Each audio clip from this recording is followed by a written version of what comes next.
Hello students, my name is Girdhari Lal Meena.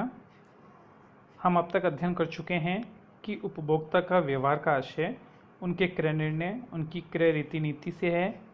इस व्यवहार के अंतर्गत विपणनकर्ता ये अध्ययन करता है कि उपभोक्ता अपनी आवश्यकता की संतुष्टि हेतु कौन सा उत्पाद, कब, कहाँ, किस प्रकार, किस मात्रा में और किस मूल्य पर क्रय करते हैं। इसलिए उपभोक्ता व्यवहार सदैव एक समान नहीं रहते, अर्थात उनमें परिवर्तन होता रहता है। आज हम देखेंगे कि उपभोक्ता व्यवहार क्यों एक प्रकार या एक जैसा नहीं रहता, ऐसे कौन से घटक है जो उनको प्रभावित करते हैं। उपभोक्ता व्यवहार अनेक घटकों से प्रभावित होता है, अनेक कारण बातों को ध्यान में रख कर के निर्णय लेता है। उपभोक्ता व्यवहार के घटकों को हम कुछ बिंदुओं के माध्यम से बांट करके उनका अध्ययन कर सकते हैं, जैसे व्यक्तिगत घटक, आर्थिक, मनोवैज्ञानिक घटक, सांस्कृतिक घटक, सामाजिक घटक और अन्य घटक। आगे हम इनका विस्तार से अध्ययन करते हैं। सबसे पहला जो है वो है व्यक्तिगत घटक। उपभोक्ता के जीवन में अनेक पहलू होते हैं। ये सभी पहलू उपभोक्ता व्यवहार को प्रत्यक्ष या अप्रत्यक्ष रूप से प्रभावित करते हैं। ऐसे घटक या पहलुओं में सबसे पहला है आयु। किसी भी उपभोक्ता की आयु के अनुसार उसकी पसंद नापसंद बदलती रहती है और वो उसके क्रय निर्णय को प्रभावित करती है। उपभोक्ता की आयु क्रय निर्णय को प्रभावित करने वाला बहुत बड़ा घटक है। जैसे कि हम जानते हैं कि जो बच्चे होते हैं उनके क्रय के निर्णय ज़्यादातर उनके माता पिता लेते हैं। युवा होते हैं वो अपने डिसीजन स्वयं लेते हैं। वृद्धावस्था होती है उसके अंदर वो अपने बच्चों पर निर्भर हो जाते हैं या बहुत कम अपने निर्णय ले पाते हैं। तो प्रत्येक उपभोक्ता अपनी आयु एवं अवस्था के हिसाब से क्रय निर्णय लेता है या क्रय निर्णय को प्रभावित करता है। दूसरा जो व्यक्तिगत घटक में प्रमुख है वो है आवश्यकता।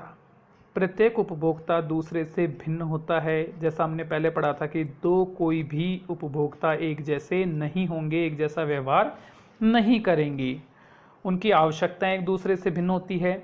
अपनी आवश्यकताओं का निर्धारण वो करते हैं और उन आवश्यकताओं के अनुसार क्रय निर्णय लेते हैं। मतलब जैसी उनकी आवश्यकता होगी, यदि आवश्यकता बहुत अनिवार्य है तो वो तुरंत वस्तु का क्रय करते हैं। यदि उनको तुरंत किसी वस्तु की आवश्यकता नहीं है तो वो निर्णय को टालते हैं या अच्छे अवसर की तलाश में रहते हैं या अच्छा उनको छूट प्राप्त हो ऐसा वो इंतज़ार करते हैं। फिर होती है जीवन शैली। जीवन शैली का मतलब है कि उनका रहने का तौर तरीका, लाइफ स्टैंडर्ड, कि वो कैसे जीते हैं। उपभोक्ता की जीवन शैली उसके क्रय व्यवहार को प्रभावित करती है। उसकी आधारभूत आवश्यकताएं, आराम की आवश्यकताएं, विलासिता की आवश्यकताएं तय करती है। जैसा कि हम देखते हैं कि जो बहुत ज़्यादा विलासिता की लाइफ स्टाइल जीते हैं, जीवन शैली जीते हैं, वो अधिक खर्चीली वस्तुएं या उनके क्रय निर्णय बहुत ईजीली हो जाते हैं। उनके पास अधिक आय होती है या जिनके पास अधिक धन संपदा होती है वो वस्तुओं को क्रय करते समय अधिक विचार नहीं करते। वो वस्तु में आराम और विलासिता ढूंढते हैं। जबकि मिडिल क्लास लोग अपनी जो आवश्यकता है या जो अपनी उपयोगिता है उस पर विशेष ध्यान देते हैं। निम्न वर्ग के जो लोग हैं वो विलासिता की वस्तुओं को क्रय नहीं करते। इस प्रकार से ये जो व्यक्तिगत घटक हैं ये उसको प्रभावित करते हैं। फिर है व्यवसाय। व्यवसाय से यहाँ तात्पर्य है कि जो उपभोक्ता वर्ग है उनका आय का स्रोत क्या है, वो क्या कार्य करते हैं। सामान्य वेतनभोगी हैं, बड़े अधिकारी हैं या बिजनेस क्लास हैं।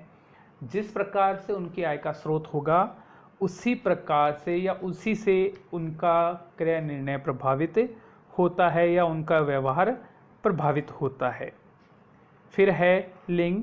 उपभोक्ता व्यवहार पुरुष एवं महिलाओं में भिन्न भिन्न प्रकार का पाया जाता है। जैसा कि हमारे यहाँ माना जाता है कि महिलाएं शॉपिंग की बहुत शौकीन होती है या खरीदारी करने में उनकी ज़्यादा रुचि होती है।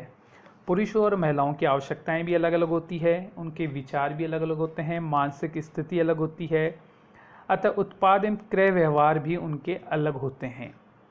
महिलाएं किसी उत्पाद को क्रय करते समय निर्णय लेने में काफ़ी समय लेती है, जबकि पुरुष इतना समय नहीं लेते। यदि उन्हें आवश्यकता होती है तो वो तुरंत वस्तुओं को क्रय करते हैं। नेक्स्ट होता है व्यक्तित्व। प्रत्येक व्यक्ति का व्यक्तित्व अलग अलग प्रकार का होता है, अतः उसका व्यवहार उसके व्यक्तित्व के अनुरूप ही होता है। सामान्यतः सभी व्यक्ति अपने व्यक्तित्व से मेल खाने वाली वस्तुओं को ही क्रय करते हैं। मतलब जिस प्रकार का वो एक अपना जो स्टेटस है, पर्सनैलिटी है उनकी, उसके अकॉर्डिंग ही व्यक्ति वस्तुओं का क्रय करता है, उसके विपरीत वो क्रय व्यवहार नहीं करता। फिर है स्वधारणा। प्रत्येक व्यक्ति की अपनी स्वयं के प्रति एक धारणा होती है तथा व्यक्ति उस धारणा के अनुरूप ही क्रय व्यवहार करता है। व्यक्ति समाज में अपनी छवि बनाना चाहता है, उसे सुधारना भी चाहता है, अतः अपनी स्वधारणा के अनुसार ही उत्पादों का क्रय करता है। जो भी व्यक्ति है वो खुद हमेशा ही डिसाइड करता है कि मुझे किस प्रकार से अपना जो पर्सनैलिटी है डेवलप करनी है, अपना लाइफ स्टैंडर्ड किस प्रकार से बनाना है। वो स्वयं अपने बारे में जैसा सोचता है उसी के अनुसार वो क्रय व्यवहार करता है। आज हम यहीं तक पढ़ेंगे। इसके आगे जो हैं नेक्स्ट आर्थिक घटक, वो हम नेक्स्ट क्लास में